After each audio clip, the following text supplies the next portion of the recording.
Hide your pain, nobody cares. Ladies and gentlemen, let's not sugarcoat it. The title says it all. Hide your pain, nobody cares. Hush. Yes. Trill? Absolutely. Let me break it down for you. Not to discourage, but to awaken the warrior in you. The world isn't waiting to save you. And that's not meant to be cruel. It's meant to set you free. From the moment you step into the real world, you realize something deeply uncomfortable but necessary. Nobody owes you anything. Life doesn't stop when you break down. The clock keeps ticking, the bills keep coming, the sun still rises, and everyone else keeps living their lives. While you're curled up in your pain, the world keeps turning, indifferent to what you're going through. It's not personal, it's just reality. We grow up with the idea that help will always come. Someone will see our struggle and offer a hand. But the truth is, most people are too consumed with their own problems to notice yours. And those who do, they might sympathize, they might even care, but don't expect them to carry your load. They can't. It's a bitter pill to swallow, especially when you're hurting and it feels like you're drowning in silence. You may cry out for help and hear nothing in return. But that's when you learn the most important lesson of all. Your rescue mission is your responsibility. Nobody is coming to pull you out of the darkness. You have to claw your way out, inch by inch, with blood on your knuckles and tears in your eyes. That's how warriors are made. Now, this doesn't mean people are heartless or that kindness doesn't exist. But the kind of saving most people dream about, someone swooping in to fix everything, to heal them, to carry their burdens, that's a fantasy. People can support you, yes, they can encourage you, but they can't do the work for you. You still have to show up and fight. You still have to grind, to push, to keep going even when it feels like you have nothing left. In that process, something incredible happens. You stop waiting. You stop hoping that someone or something will change your life. You take control. You become your own answer. You become stronger, wiser, more dangerous, not in a violent way, but in a way that makes you unstoppable. That kind of strength can't be given.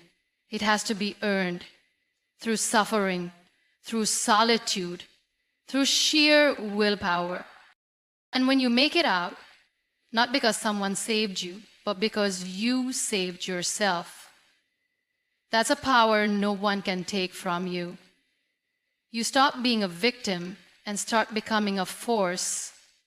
You stop looking outside for salvation and start building it from within. The world isn't waiting to save you, but here's the truth. It doesn't need to.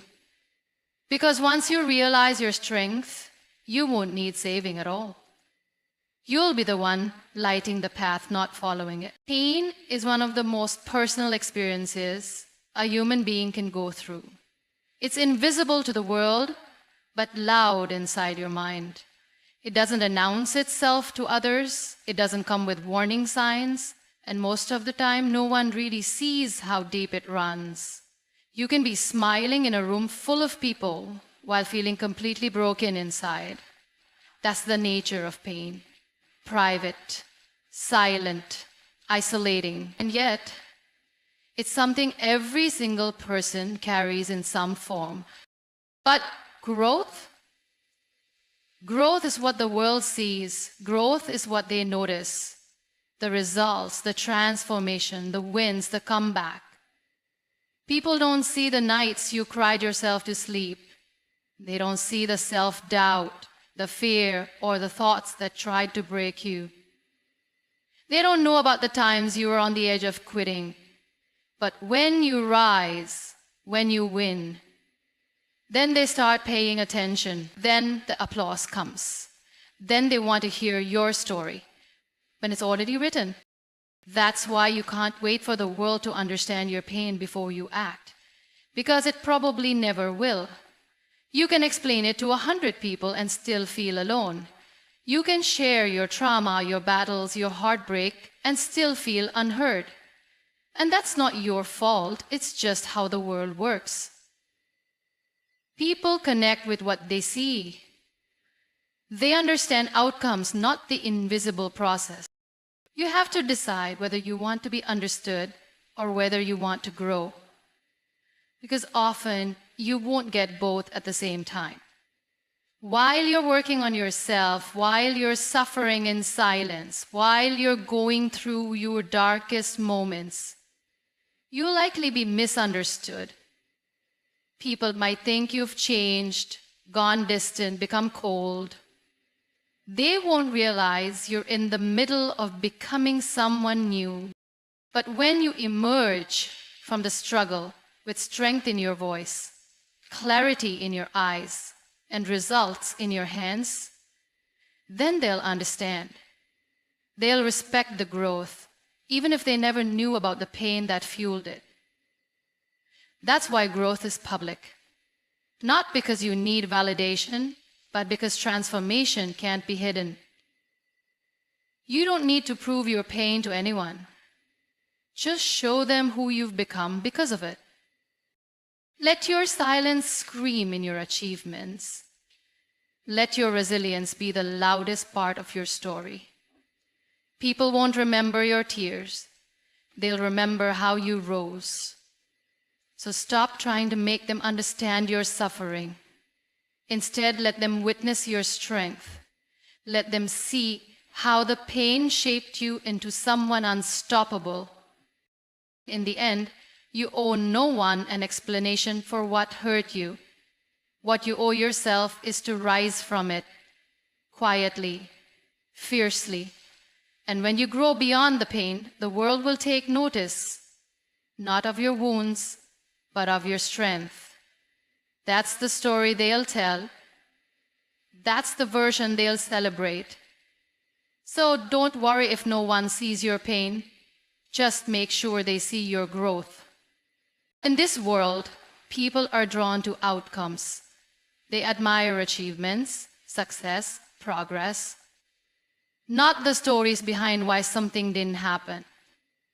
It may sound unfair, but it's the truth. People respect results, not excuses. You could have the most valid reason in the world for why you didn't finish what you started, why you quit, why you didn't win. But at the end of the day, all that will be remembered is whether you delivered or you did it. This isn't about dismissing struggles. Struggles are real. Obstacles can be overwhelming. Life throws things at you that no one else sees or understands. But while excuses may comfort you in the moment, they won't build anything lasting. Results, on the other hand, are undeniable. They speak for themselves. They don't need explanation. When you achieve something, when you push through all the resistance and still make it, the world takes notice. People listen. Doors open. Excuses might win sympathy, but they don't command respect.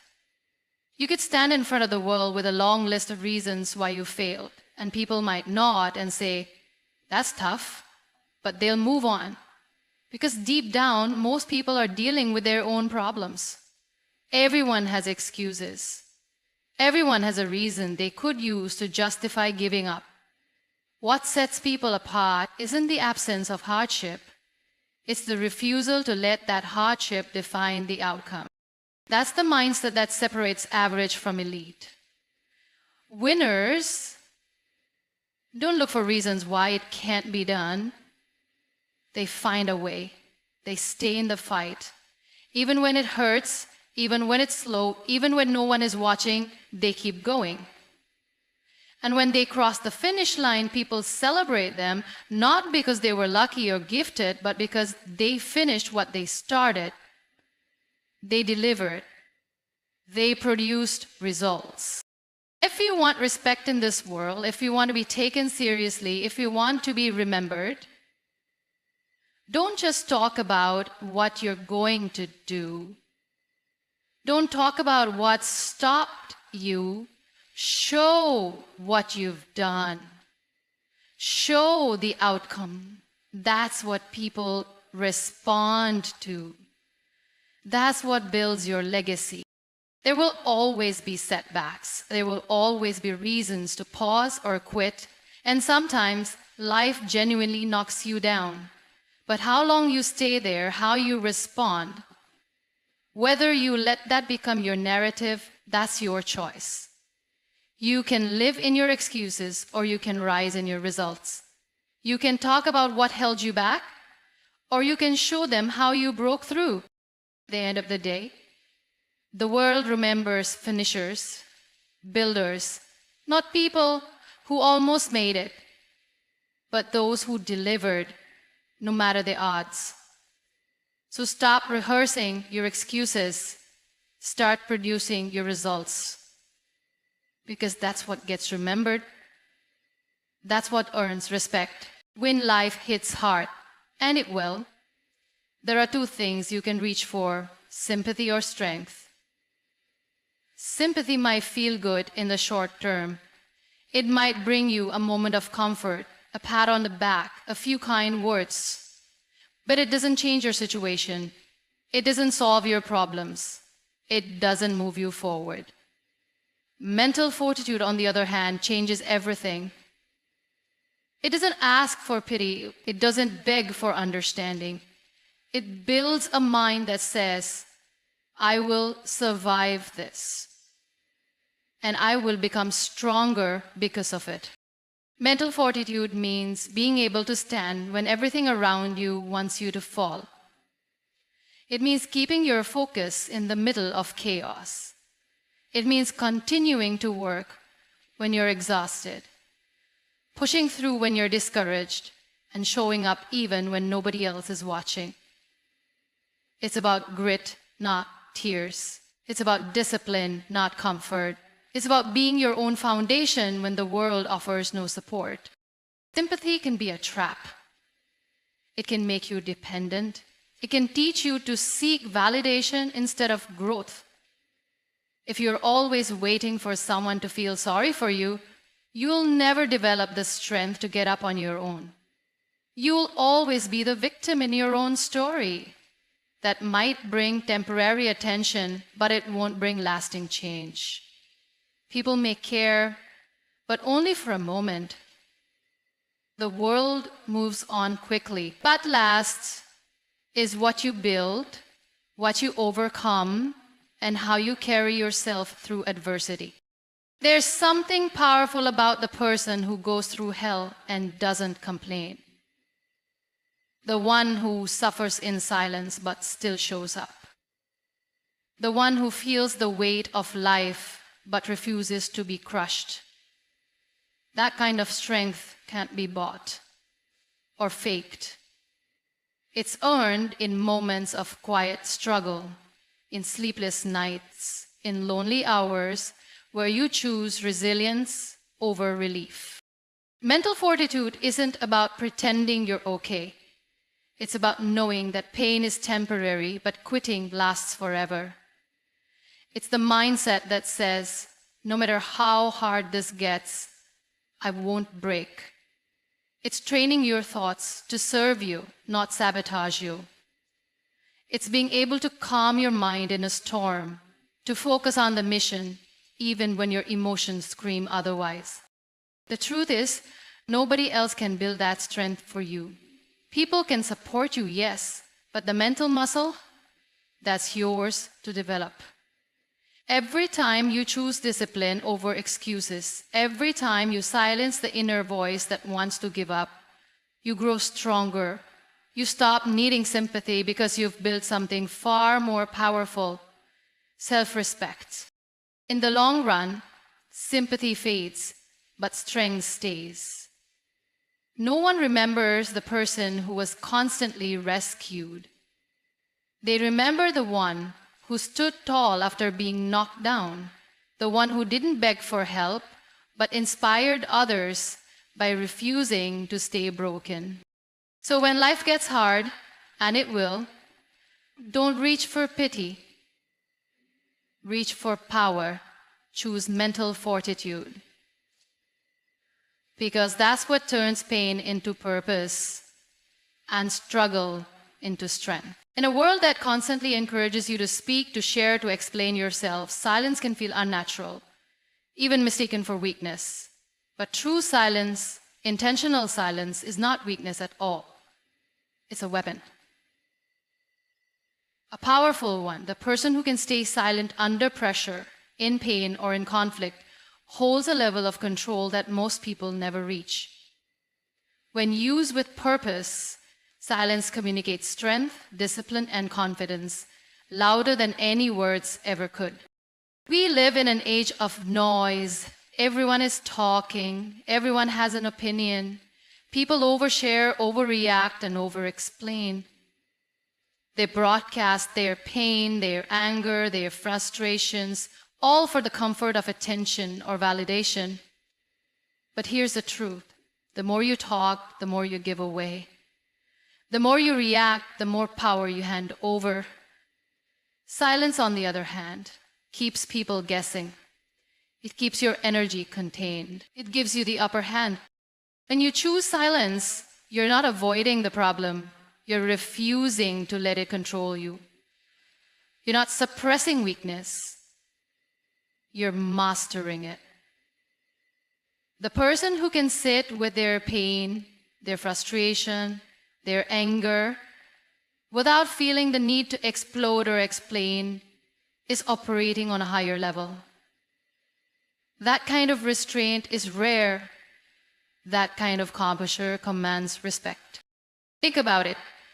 When you're calm in chaos, people notice.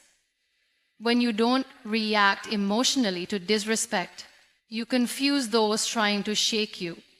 When you walk away from drama, instead of feeding it, you show that your energy is too valuable to waste. That's real strength. That's silent power. Silence also gives you space. Space to think clearly, to process deeply, and to act wisely. While others are busy making noise, you're calculating your next move. While they're venting to feel heard, you're working in silence to be seen. Success, after all, doesn't come from loud announcements. It comes from quiet consistency. Build in silence, improve in silence, win in silence. Then let your results make the noise. Don't mistake silence for passivity. Being silent doesn't mean doing nothing. It means doing everything, just without seeking applause. It's holding your vision quietly while others boast.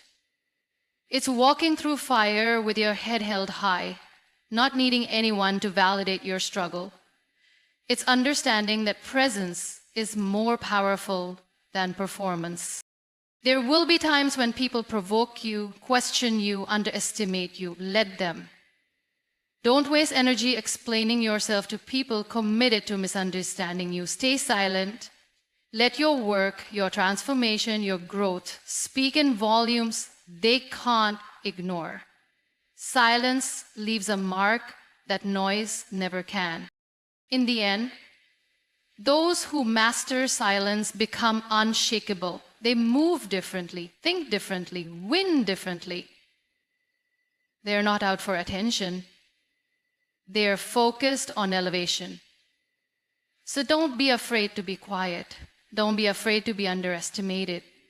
Use that silence. Hone it. Wield it. Because silence isn't weakness, it's strength in its most focused form. Pain is one of life's most powerful forces and one of the most misunderstood. Most people try to escape it. They run from it, numb it, avoid it at all costs. But pain, when used correctly, can become your greatest source of fuel. It can ignite something inside you that comfort never could. It can push you further, drive you harder, and mold you into someone unrecognizable from who you were before the suffering began. Pain has a voice. It tells you what matters. It reveals what's broken, what needs to change, what's been ignored for too long. But instead of listening and using it, most people let pain break them. They fall into despair, self-pity, or bitterness. But the ones who rise, the ones who truly grow, are those who take that pain and turn it into purpose. You don't have to enjoy pain. You don't have to pretend it feels good. But you do have to respect what it can offer you: clarity, intensity, and motivation. Pain strips away the unnecessary. When you're hurting, the fake friends disappear. The distractions fade. You see what really matters. That focus, that's fuel. That raw, honest moment where nothing else matters except pushing through. That's where the fire is born. Enough used to say, John has done something hard. What am I forgetting? It's not what hardens you brings up, what strength you build. Rejection, loss, failure, betrayal, those aren't just setbacks. They are ingredients. They are the pressure that shapes the diamond, the heat that hardens steel. When life hurts you, you have a choice: stay broken or build from the wreckage. Turn it into energy. Turn it into drive. Let it power every rep, every hour, every decision. It's not about being angry forever or staying bitter. It's about using that emotion while it's raw, while it's real, to fuel your focus. The gym becomes therapy. The grind becomes your revenge.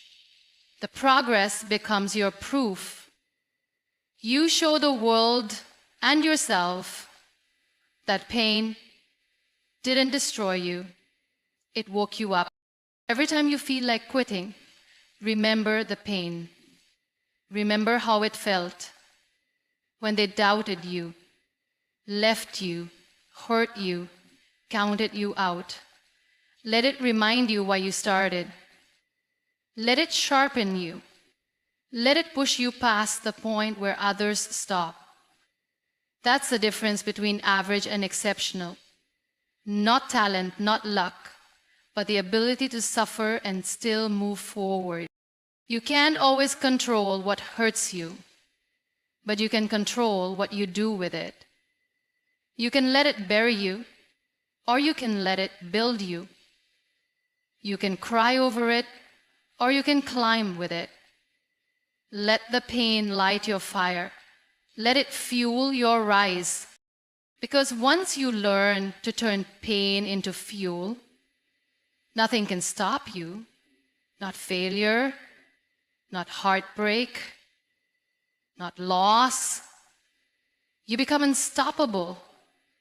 Not because you've never been hurt, but because you've learned how to turn every wound into power.